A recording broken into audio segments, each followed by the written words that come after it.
I'm really well, this is two different colors, but I feel like I'm very matchy today. This was intentional. This was not.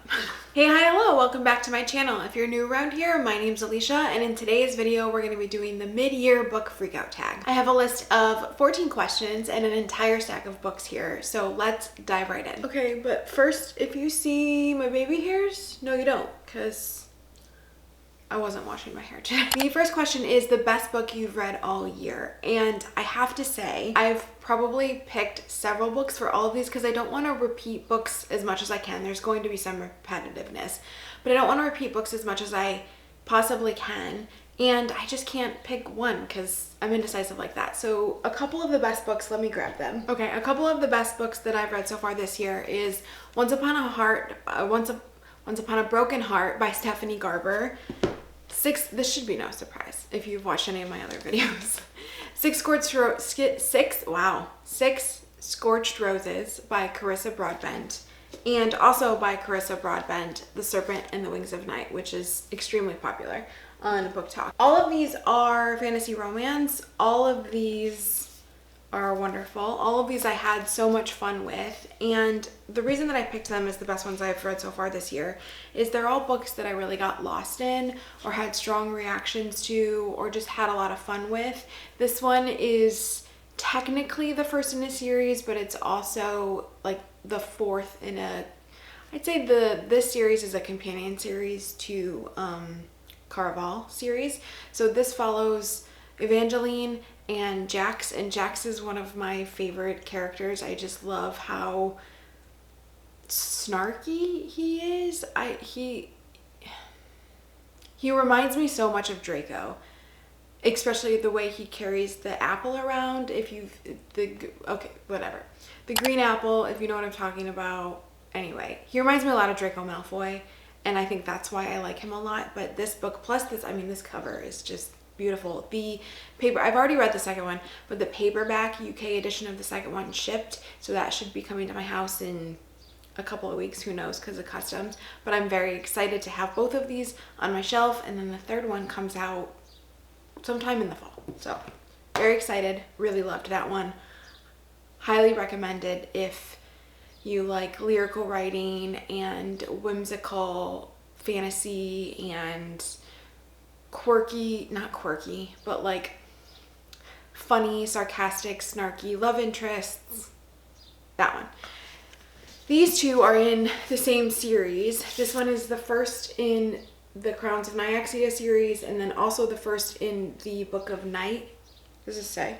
The Nightborn Duet, Book 1. So the way that this series is laid out is it's technically 6 books that consist of 3 duologies, and then I don't know how many novellas there are going to be, but this is the very first one in the entire series. So this is about vampires. I've already talked about it, but it's vampires, morally gray love interests, deadly trials and games, secrets, all the wonderful things. I'm sure you've heard about it. This is great. And then this one surprised me because it's a novella. It's super short, but just the reactions I had to this one, I laughed, I cried. I've also talked about this before. That's why I picked it as one of the best ones. But it's about a side character that these 2 characters in this one you meet in the second book of Crowns of Nyaxia. And it's just kind of how they met and part of their story. It's beautiful. I loved it. I don't really know what else to talk about. It's more vampires. The main character is in her 30. I don't remember. She's a scientist. She's neurodivergent. It's great. I highly recommend this one. Okay, the next question is the best sequel you've read this year, and hands down, that has to be, let me find it.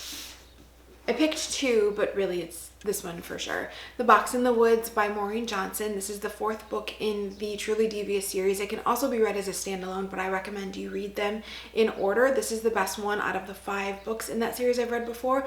Also talked about this one. This one is set in summer camp. If you know anything about me, summer camp is my jam. I will pick it up if it's set in summer camp, and it's a YA teen.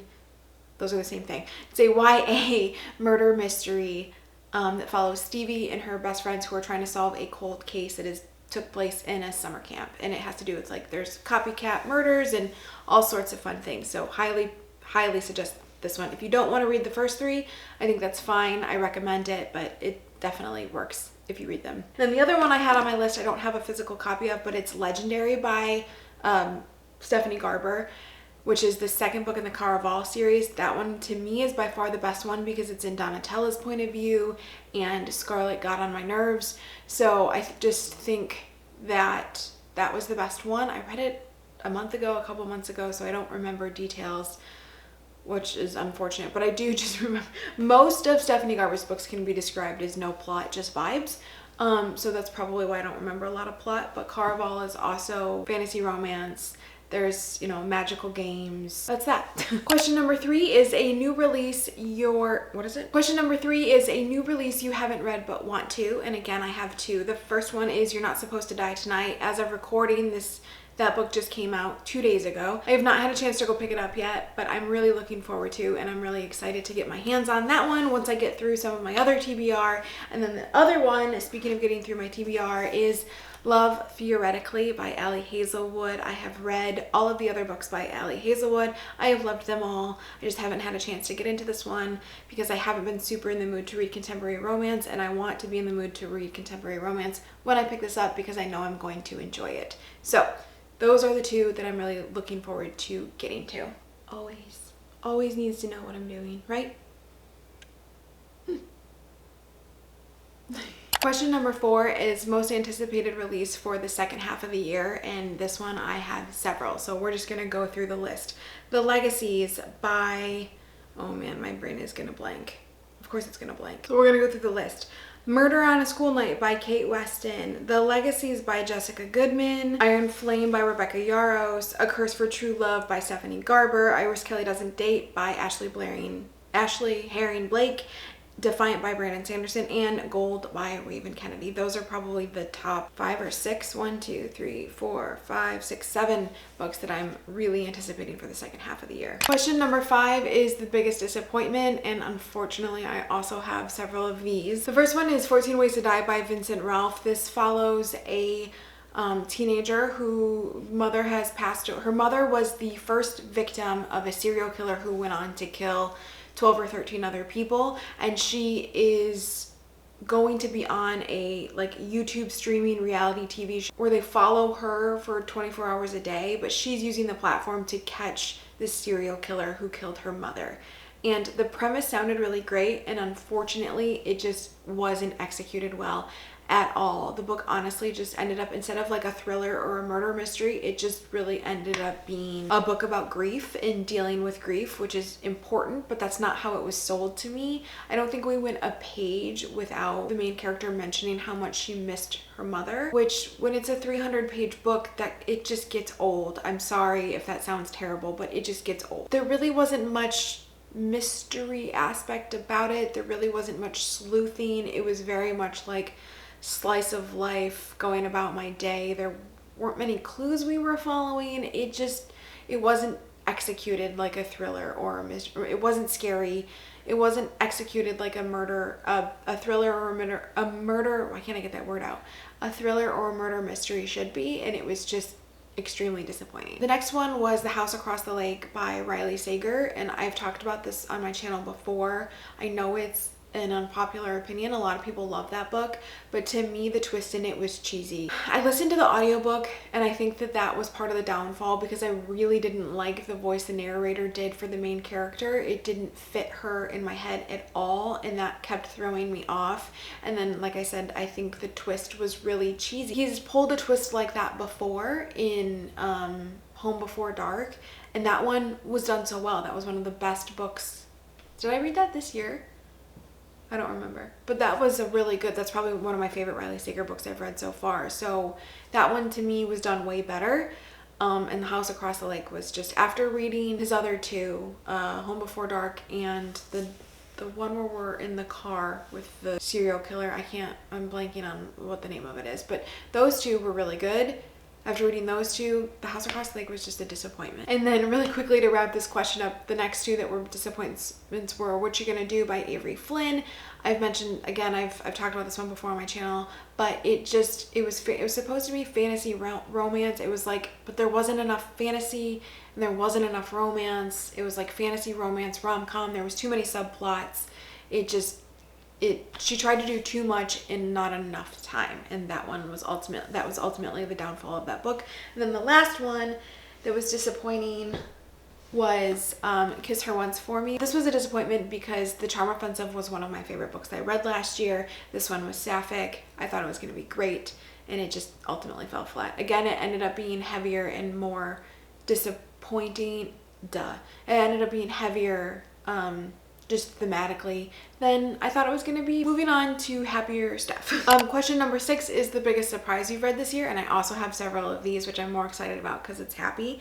But the one I've read most recently, let me grab it. Imogen, obviously, by Becky Albertalli. This is about a girl who is at the end of her senior year in college. She goes to visit her college friends, and she's kind of the token straight friend, but then throughout the book she discovers that she might be bi, and this one was just, it was so cute. I really related to Imogen. You can tell she has a lot of anxiety about stuff, and just the thoughts in her head are things that I think all of the time. So I really related to this one. When I picked it up, I had zero expectation. I had seen it recommended to me by people on Book Talk, and I just picked it up on a whim, so I was very pleasantly surprised by this one, and I really enjoyed it. The other biggest surprises were How to Survive Your Murder by Danielle Valentine, and that one was another one I picked up on a whim, had zero expectations for it, and had so much fun with it. And that one's a big surprise because it's in a genre I normally don't pick up, which is like slasher horror. That one was just, it was a ride, it was fun. The ending, the last like sentence completely threw me.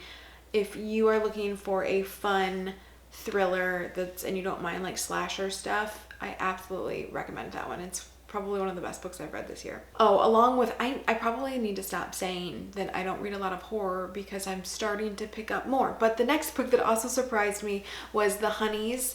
I'm blanking on the name of the author. I'll put it up here with a photo of it because I don't have a physical copy. But this one was so weird. It's another one, YA horror that's set in a summer camp, but it's not, it's like, I don't even know how to describe it. I just think you need to go in blind because it's kind of a wild ride, and I don't really want to say anything that would give it away because I don't know if you'd guess it, but it's just weird. It's atmospheric horror, I think, is probably the way that I would describe it. That's all I'm gonna say. So I'm gonna put a picture of it here if there isn't already one.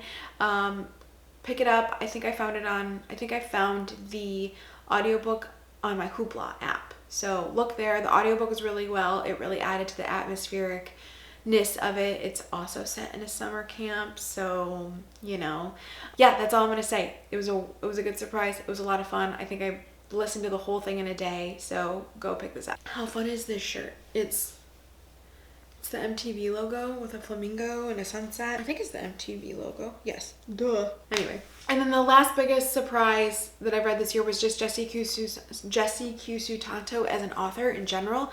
I've read a lot of her. I need to slow down. And then the last biggest surprise that I've read this year is Jessie Q. Sutanto in general as an author. I've read a lot of her backlist this year, and I just really enjoyed a lot of her stuff. She writes in a couple different genres: adult, young adult, thriller, rom-com, romance, all the things that I really enjoy. Which leads me into the next question, which is new favorite author, and that would definitely have to be Jessie Q. Sutanto and Carissa Broadbent. I've read, why am I holding it like, hold on. Jessie Q. Sutanto and Carissa Broadbent. I've read a lot of both of their backlists this year, and I don't know if there's been any books of theirs that I've given less than like 3.5 stars. I've enjoyed most of them. And yeah, so I will continue to read anything that the two of these two women put out. All right, question number 8 is newest fictional crush, and I have 3, so let's talk about them. We have Jax from Once Upon a Broken Heart. We have Rain from The Serpent and the Wings of Night.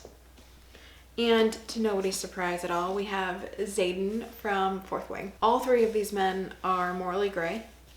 All 3 of these men are fantasy romance love interests.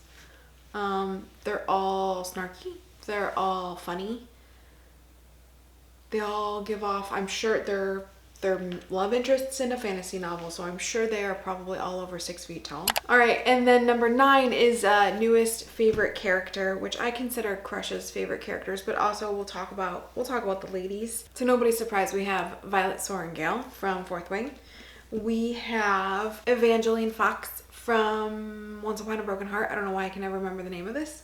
And then we have Imogen from Imogen, obviously. All 3 of them I related to in one way or the other. Question number 10 is books that made you cry, and I have 2. The first one is actually a full-length fan fiction, which is The Right Thing to Do by Loves Becca 8. I cried at the end of that one for what Draco does for Hermione. It was very sweet. I wasn't anticipating that, and it was so beautiful. And then the other one that I cried in, I actually cried twice because I read it and the audiobook, and the audiobook was much harder to listen to, and I cried a lot when Fourth Wing. I think it's chapter 36. There's actually video footage of me reading this live. So that's fun. Yeah, this, if you know the end of this book, then it's not fair. And I'm honestly very nervous for how the rest of the series is going to play out. I have some theories that I've seen that make me very, very nervous for what's going to happen. And then on a happier note, number 11 is books that made you happy. Yes, I did a horrible job of not repeating books, but to talk about one that we haven't really talked about yet is Dial A for Aunties. This book was just so funny, and it was so ridiculous, but it was also done really well.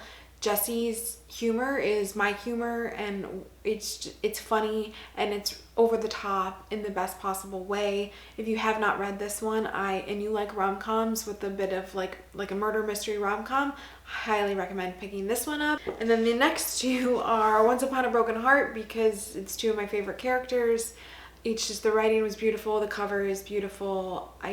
The world is so whimsical and happy that it just, I think I said in one of my reading updates that this book is like drinking hot chocolate when it's on a snowy, wintry day. Like that feeling, all cozy. That's how this book makes me feel. And then the last one that made me happy was Imogen, obviously, because I have never felt more seen in a book than by this character. I feel like, 18-year-old Alisha, probably 30-year-old Alisha really relates to this book, but 18-year-old Alisha would have really, really related to this book. So it just made my inner 18-year-old very happy. Question number 12 is the most beautiful books you've acquired this year, and I'd say The Serpent and the Wings of the Crowns of Nyaxia series, not the actual covers, but underneath the dust jacket. This is not a special edition. That's The Serpent and the Wings of Night. These are not special editions. These are just ones I ordered off Amazon. And then this is underneath 6 Scorched Roses. I mean, like,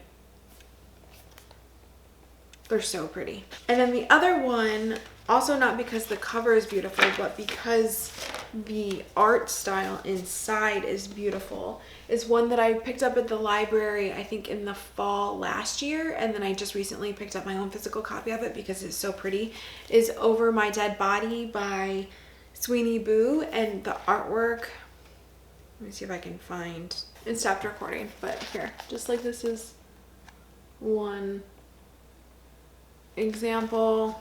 Let's see if I can find just one more. Here's another good one. It's a great one to read in the fall or summer. I don't know if you can see it because of the glare, but it's just, the artwork to me was very beautiful. The colors that were chosen, just loved this one. I absolutely had to pick up my own copy of it. Actually, I might reread that now, so we'll see. Question number 13 is, what books do you need to read before the end of the year? And this one, I want to finish the War of Lost Hearts trilogy by Carissa Broadbent, because I just feel like I've been slogging through that series for months now. I finally found the audiobook of this second one. I'm not even going to guess the title because it's going to be wrong, but I'll put a picture of it. The second one, I found the audiobook, and that's helping me get through it. But they're good, but they're just so slow paced, and there's a lot going on, and I just couldn't read it with my eyes anymore. But so besides finishing that trilogy, the other books I want to read this year is I want to reread the entire A Good Girl's Guide to Murder series because we're getting more information for the BBC TV show, and I could not be more excited. Actually, the main character, no, not the main character. I'm blanking on names, but the person that plays this character in Wednesday is going to play Pip in A Good Girl's Guide to Murder, and I'm just so excited. I loved her in that show. Her name, the actor's name is Emma. I forget what the character's name is. I'm gonna think of it as soon as I stop recording this. But I'm very excited. She's Pip. I loved her in Wednesday. And actually, speaking of Wednesday, if you liked the show Wednesday on Netflix, Wednesday Addams, then you should absolutely pick this up. It's very similar and it's really good, and it gave me all the same happy vibes. That's another thing I watched this year, but we're not talking about shows, but Wednesday made me very happy, so that's a good one too. But yes, okay, I want to reread, I went off on a tangent, I want to reread the entire Good Girl's Guide to Murder series, because the first time I read it, I did the audiobook, and as amazing as the audiobook is, I bought the physical copies because I loved it so much, and I actually want to read them, even though the audiobook is so good. I might have to re-listen to that. We'll see. But I'm also curious to know, let's see, can I hold all of these? So we have, they're in backwards order. So we have the prequel novella and then books 1, 2, and 3. I'm very curious to see if they include any of Killjoy in the TV show. Because it kind of tells you how Pip realized that she really enjoys cracking cold cases or got into true crime or whatever. So yeah, those are the books that I really want to read by the end of the year. And I think, was that the last question? Let's find out. Oh, question number 14. Content creators you've been loving. And I don't know if this is new to this year. A few of these I've been watching for years, but I'll just rattle them off and I'll include links to their channels down below. They are Olivia Reads a Latte, Haley Pham, Mel Reads, Sarah Corelli, Carrie Ken Reed, Alexandra Rosa Lynn, Cozy K, who's not, these are all booktubers except Kennedy from Cozy K. She's a cozy gamer, which is just as important to me as reading, so I'm including her. And then Morgan Long is the last one. So thank you so much for watching. If you've made it to this point of the video, don't forget to like and subscribe. It really means a lot to me that you're here. I really enjoy getting to make these videos.